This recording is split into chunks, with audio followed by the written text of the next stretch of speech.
Kwa hiyo katika kuendelea kupambana hivyo narejesha mkopo ambao unalipa kubwa kutoka kwenye hiyo benki, lakini hata ukihitaji uongezewe zaidi inakuwa ni ngumu kuongezewa kwa sababu wengi hawalilai kwenye microcredit benki hizi nyingine, wanalilai kwenye biashara labda maduka na vitu vingine. Ilivyokuja self mwaka 2020 ndo kujua hiyo organization ya self microfinance, na kaenda kaelezea, wakaja kunitembelea. Nilifurahi sana kwa sababu waliweza angalau wao kunielewa ninachokifanya.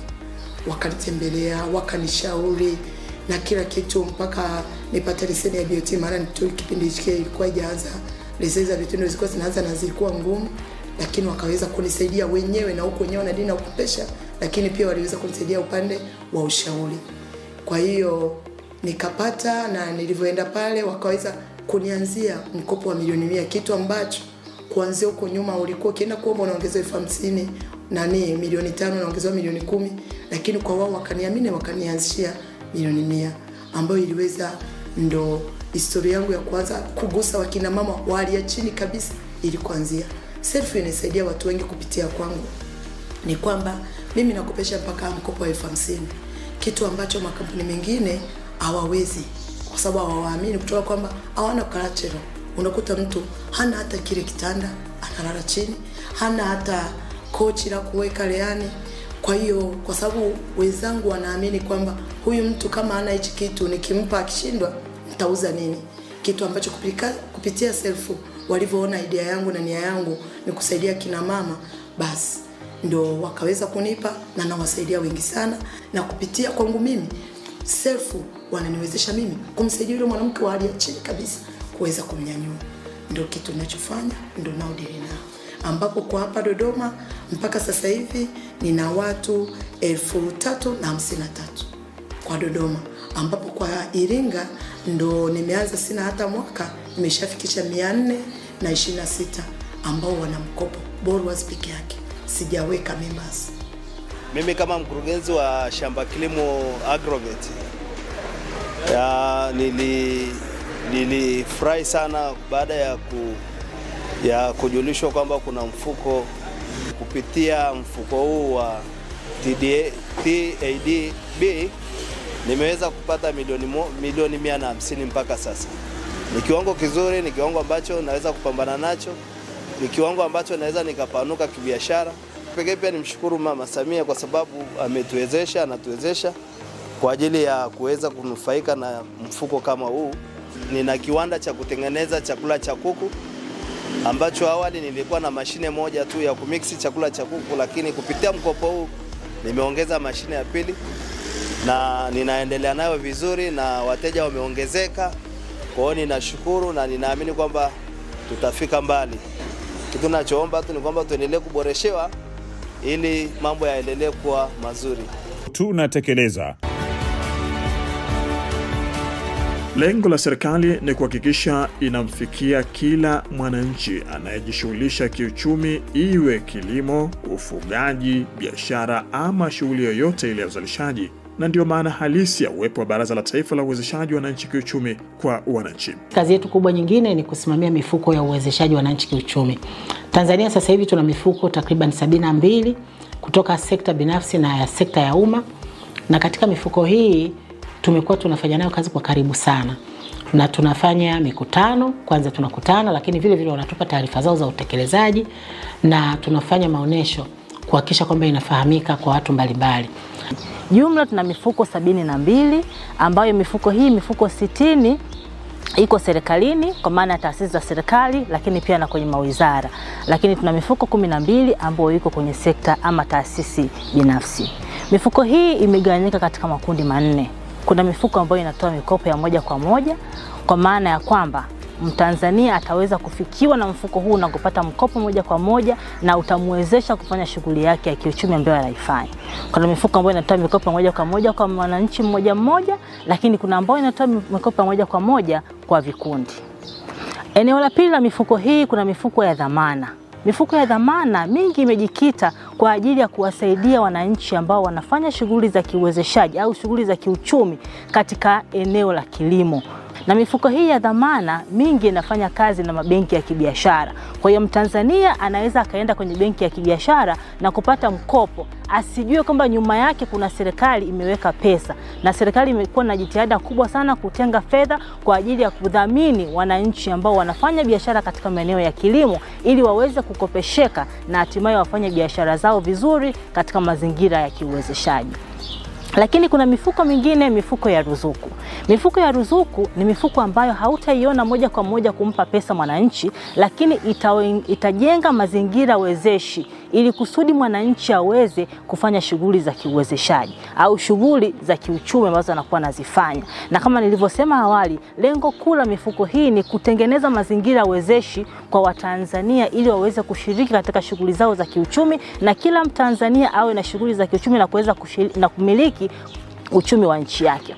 Lakini pia eneo la 4 la mifuko hii ni program za uwezeshaji. Hizi ni program ambazo zimetengwa kwa ajili ya mahususi kabisa ya kuweka mazingira na kufanya uwezeshaji kwa makundi mbalimbali, wakiwemo wanawake, vijana na watu wenye mahitaji maalum na kadhalika. Tunafahamu kabisa kuna program ya BBT ipo kwa vijana, tunafahamu kuna program ya mikopo ya 10% za halmashauri. Hizi ni baadhi ya mifano ya programs ambazo tunaona kabisa serikali imejikita kuweka hizo program mahususi kuwezesha makundi mbalimbali ya wananchi wake. Na katika kipindi hiki cha awamu ya 6, mifuko hii imefanikiwa sana. Imeweza kutoa mikopo ya takriban trilioni 1.6 kwa wanufaika mbalimbali, na ni katika sekta mbalimbali. Kuna sekta ya kilimo, sekta wanaofanya mambo ya uvuvi, lakini kuna wafanyabiashara. Kwa sababu hii mifuko inatoa mikopo na uwezeshaji katika mazingira mbalimbali. Na wajumla wanufaika ambao wamenufaika katika kipindi cha awamu ya 6 katika mikopo hii ya trilioni 1.6 ni takriban wananchi 3.5 milioni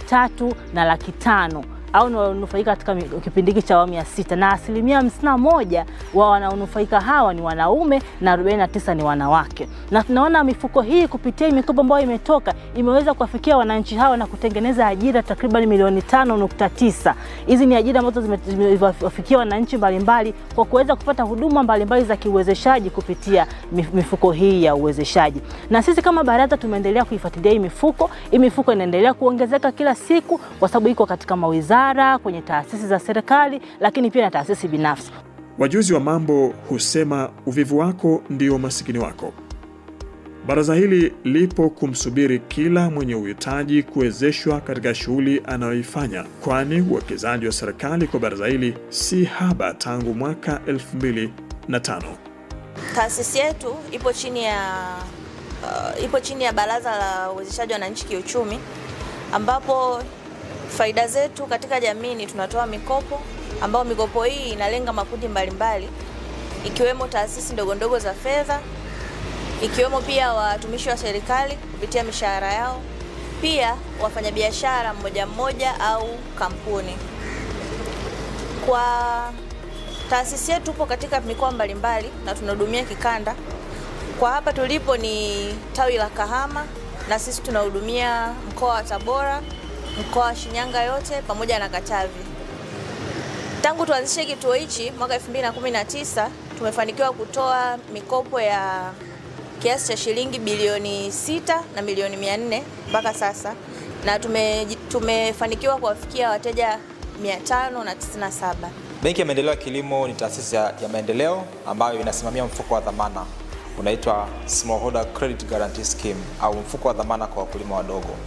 Mfuko huu unatoa fursa kwa wakulima wadogo, wafugaji, wavuvi, lakini pia wajasiriamali wadogo ambao wanafanya kazi katika mnyororo wa thamani wa kilimo, mifugo na uvuvi. Tunatoa dhamana kwa kuwapatia dhamana, alafu wao wanapata mikopo katika taasisi za kifedha. Tunajua kwamba kwa muda mrefu sana wakulima wetu wa Tanzania wamekuwa wanakosa mitaji katika kusaidia sekta ya kilimo. Kwa hiyo ndio basi serikali kupitia Wizara ya Fedha pamoja na Ofisi ya Waziri Mkuu ilitupatia fedha na jukumu la kusimamia mfuko huu. Kwa mfuko huu ulianza tokea mwaka 2017. Kinachofanyika, tunashirikiana na mabenki mengine, mabenki ya kibiashara, mabenki ya kijamii, lakini pia na taasisi za kifedha. Tunatoa dhamana na wao basi wanatoa mikopo kwa wakulima, wafugaji na wavuvi. So changamoto ya mkulima au mfugaji kukosa dhamana imeshatatuliwa. Ina maana sasa hivi TADB inatoa dhamana. Mfuko huu tokea umeanza mwaka 2017 umepatiwa mtaji wa takriban bilioni 90 mpaka sasa hivi. Tulipatiwa mtaji wa kwanza mwaka 2017 lakini pia tunaishukuru sana serikali ya awamu ya 6 chini ya Mama Dr. Samia Suluhu Hassan imetuongezea mtaji wa bilioni 36 kwa mpaka sasa hivi tuna mtaji wa bilioni 90. Kwa hiyo tumeweza kudhamini mikopo ya takriban bilioni 377. Sasa ukiangalia mtaji wa bilioni 90 umesaidia upatikanaji wa mikopo zaidi ya bilioni 377. Kwa hiyo ni mara 4 ya mtaji ambao tumepatiwa. Kwa hiyo tunaendelea kutoa fursa hizi kwa wakulima, wafugaji na wavuvi kote nchini. Basi watembelee katika ofisi za Benki ya Maendeleo ya Kilimo, lakini pia watembelee katika ofisi za wadau wetu ambao tunashirikiana nao ili tuweze kuwapatia dhamana, lakini pia wapate mikopo ya riba na masharti nafuu katika kuendeleza shughuli zao za kilimo, mifugo na uvuvi. Katika kuwezesha wananchi kiuchumi kwa mwaka wa 2023-2024 tumefanikiwa kutoa mikopo ya vifaa vyenye thamani ya shilingi bilioni 3 na milioni 400 kwa wateja mbalimbali ambao wanajihusisha na mnyororo wa thamani wa kilimo. Tunawezesha wakulima ambao wanafanya kilimo cha mashambani, kilimo cha uvuvi na kilimo ufugaji, na vile vile katika kilimo cha misitu na vile vile kilimo cha ulimaji wa asali. Wakulima hawa sisi tunawasaidia kuwapatia mikopo ya nyenzo mbalimbali ya kilimo bila dhamana yoyote. Dhamana kinakuwa ni kile kifaa ambacho mteja anakikopa. Tunafanya hivyo kwa sababu wakulima wengi wanakuwa wanashindwa kupata mikopo katika taasisi za kifedha kwa kukosa dhamana. Kwa kuangalia hiyo, Pass Leasing ikaona imepatia wateja mikopo hiyo bila dhamana yoyote. Mtazamaji, Waswahili waliwahi kunena kutokujua sheria haibatilishi kosa lako. Nami nakwambia kutokujua taarifa sahihi kuhusu uwezeshwaji wa wananchi kiuchumi ni uvivu wako wa kutafuta taarifa ambazo zimezagaa kwenye kiganja chako. Serikali inakujali na inapambana usiku na mchana ili kuhakikisha unainuka kiuchumi. Na kama ni miongoni mwa wale wanaotaka kuinuka kiuchumi kupitia shughuli mbalimbali za kimaendeleo, usikae mbali na kulipa kisogo Baraza la Taifa la Uwezeshaji wa Wananchi Kiuchumi. Hadi juma lijalo, tunatekeleza Inatia Nanga kwa leo.